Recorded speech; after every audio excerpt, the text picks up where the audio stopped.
The History of the iPad by Elizabeth Schrader. Steve Jobs was born on February 24, 1955, in California. He dropped out of college at Reed College. He was co-founder, chairman, and CEO of Apple. Steve died on October 5, 2011, of respiratory arrest related to a tumor.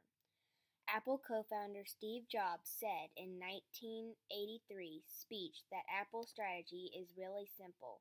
What we want to put an incredibly great computer in a book that you can carry around with you and learn how to use it in 20 minutes, and we really want to do it and with a radio link in it so you don't have to hook it up to anything and you're in communication with all of these larger databases and other computers.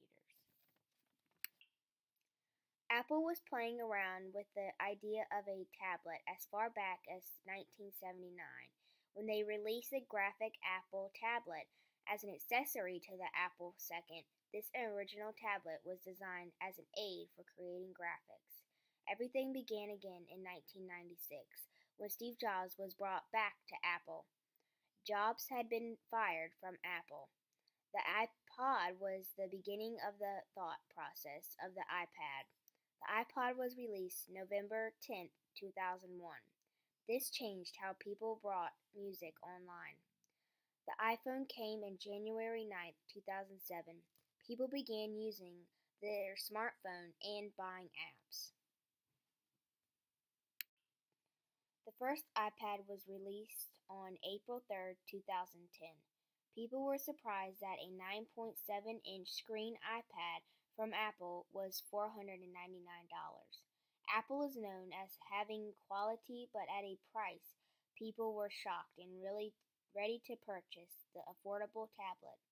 It had a multi-touch screen, virtual keyboard, built-in Wi-Fi. Over 107 million iPads had been sold. You can shoot video, take photos, play music, you can web browse and email.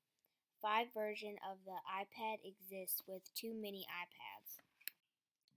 The release of the iPad 2 was on March 11, 2011. The battery could last for up to 10 hours.